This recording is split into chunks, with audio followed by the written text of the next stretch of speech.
हम लोग बात कर रहे हैं मद्रास हाई कोर्ट के एक रीसेंट जजमेंट की, जिसकी मीडिया ने कोई चर्चा नहीं करी, जिसकी देश में चर्चा नहीं हुई, जिसके विषय में किसी ने सोचने की कोशिश नहीं करी।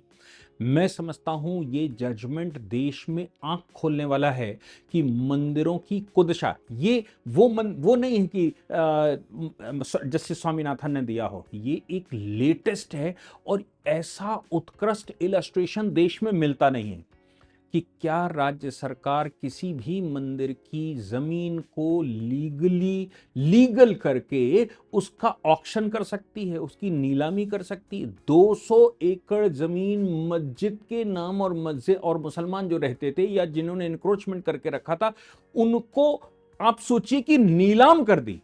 कैसे हो सकता है?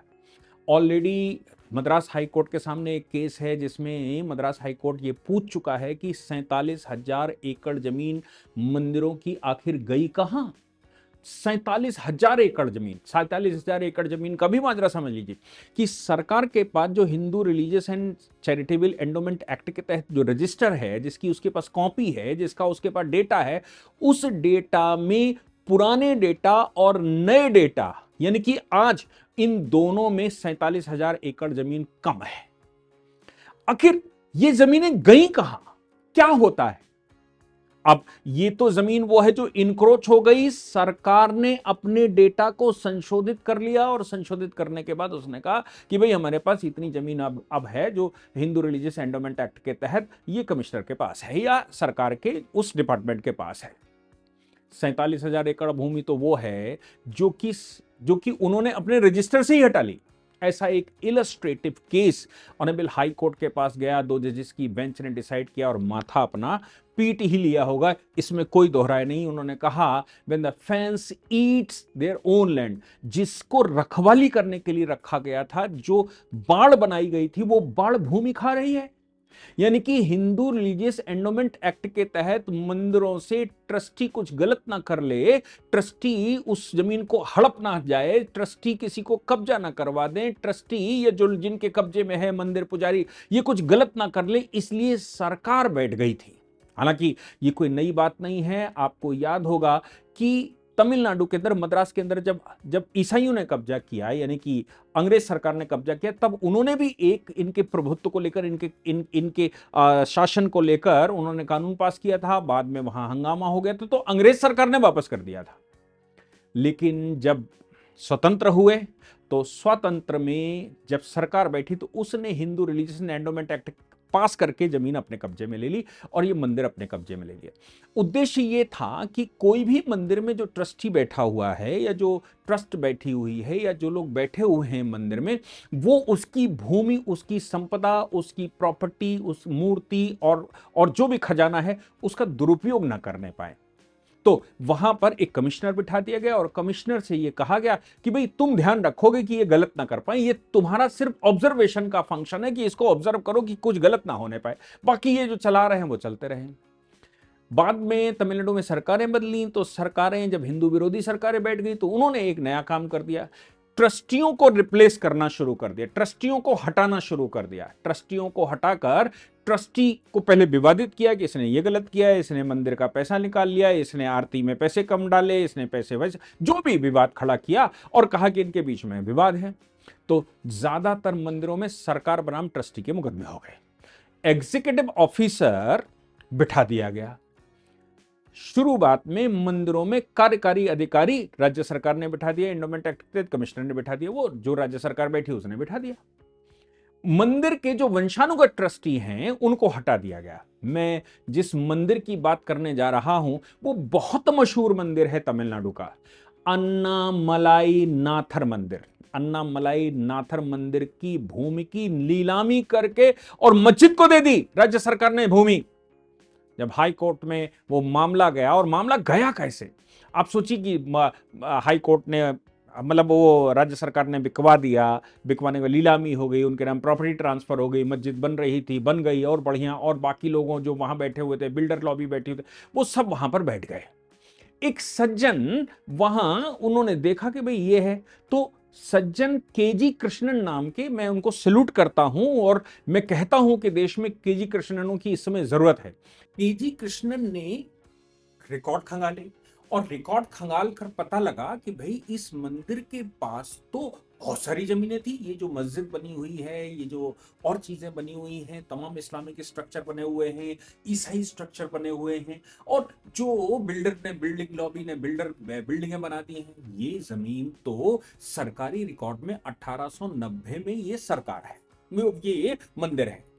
आखिर ये मंदिर है तो जमीन इनके पास चली कैसे गई? उन्होंने हाई कोर्ट में एक रिट डाली।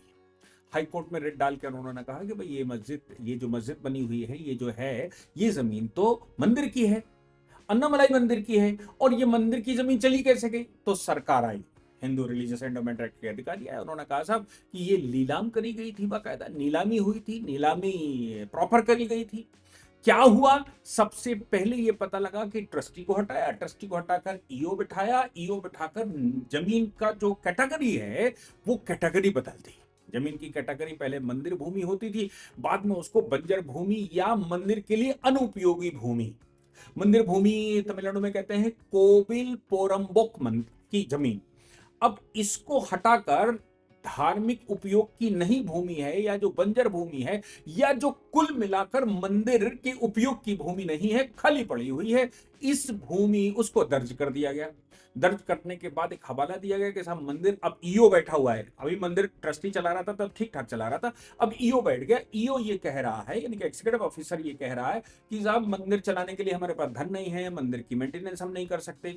ऐसी परिस्थिति में राज्य सरकार ने क्या किया कि जब उसकी रिपोर्टें आ गई तो रिपोर्ट लगाकर उस मंदिर की जमीन का ऑक्शन कर दिया।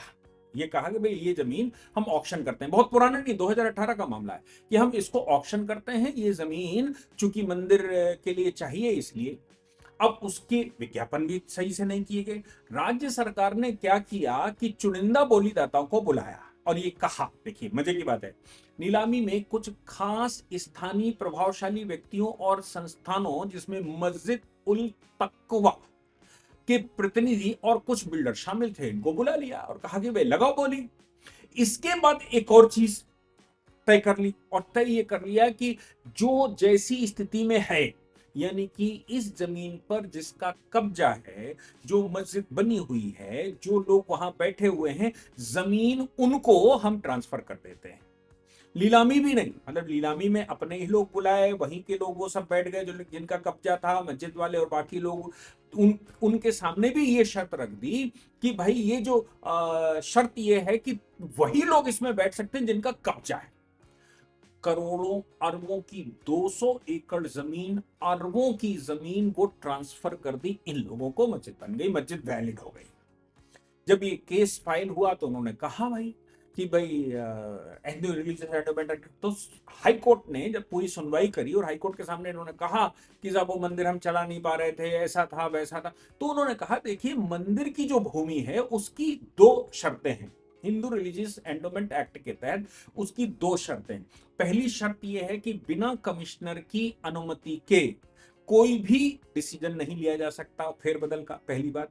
हिंदू रिलीजियस एंडोमेंट एक्ट के तहत जो कमिश्नर बैठा है, ईओ नहीं, एग्जीक्यूटिव ऑफिसर नहीं, जो राज्य सरकार ने बैठा है, बोले कि जो हिंदू रिलीजियस एंडोमेंट एक्ट के तहत जो कमिश्नर बैठा हुआ है वो उसकी अनुमति चाहिए, पहली चीज।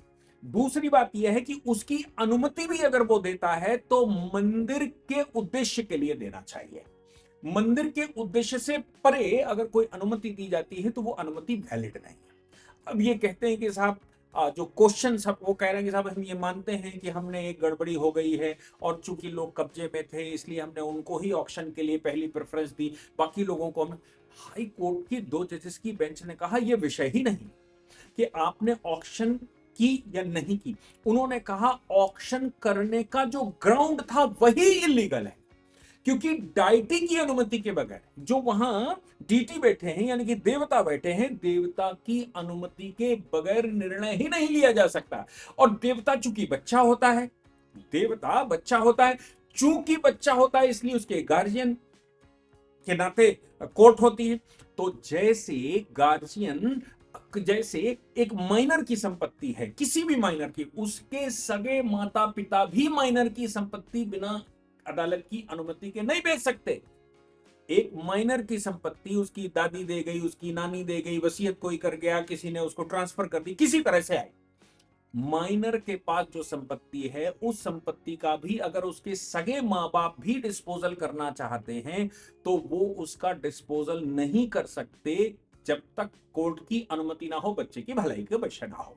यहां पर जो डाइटी है, जो देवता है, देवता को माइनर माना जाता है। बिना अदालत की अनुमति के कोई सेल हो ही नहीं सकती। तुमने इसकी लीलामी कैसे कर दी? और चूंकि संरक्षक के रूप में हम बैठे हुए हैं, यानी कि उन्होंने कहा कि जब कोर्ट संरक्षक के रूप में बैठा हुआ है तो कोर्ट के संरक्षण में पूरी प्रक्रिया अपनाए बगैर कोई निर्णय नहीं हो सकता। और पहले कोर्ट के सामने आपको सेटिस्फाई करना पड़ता है कि वाकई में माजरा क्या है और क्यों समस्या आई। चूंकि ना तो कोर्ट के सामने मामला गया, चूंकि ना ही और इसके वंशानुगत ट्रस्टियों को आपने हटा दिया, ईओ ने निर्णय लिया जो राज्य सरकार ने बिठाया, कमिश्नर की भी अनुमति नहीं है, डाइटी के उद्देश्य के लिए कुछ हुआ नहीं है। माइनर डाइटी के उद्देश्य के लिए यानी कि मंदिर के रखरखाव, मंदिर को बढ़ाने के लिए, मंदिर को सजाने के लिए कोई काम नहीं किया गया है। इसलिए नीलामी का उद्देश्य ही गलत है। केजी कृष्णन की याचिका पर पूरे सिंडिकेट का भंडाफोड़ हुआ। उन्होंने पूरे सिंडिकेट का भंडाफोड़ किया और ये कहा कि राज्य सरकार, ये जो 47,000 एकड़ जमीनें हैं जो गायब हैं, राज्य सरकार ने ऐसे करके खा गए। मुसलमानों को दे दिया है, वहां मस्जिदें बना दी गई हैं, वहां चर्च बना दिए गए हैं, वहां बिल्डर लॉबी बैठ गई है। नीलामी में किसने कितनी बोली लगाई, हाई कोर्ट ने कहा ये इंपॉर्टेंट है ही नहीं। कम दामों में बेचा, बेचा तो तुमने कौड़ियों में। अगर तुमने बहुत ज्यादा पैसे भी लिए होते, जो उसके रेट हैं उससे भी ज्यादा पैसे लिए होते, तो भी ये ट्रांसफर वैलिड नहीं है, क्योंकि इससे हमें फर्क नहीं पड़ता कि कितने की बिकी।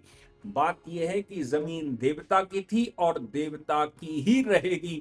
देवता की जमीन पर राज्य सरकार को अधिकार नहीं है। देवता की तिजोरी पर राज्य सरकार को अधिकार नहीं है।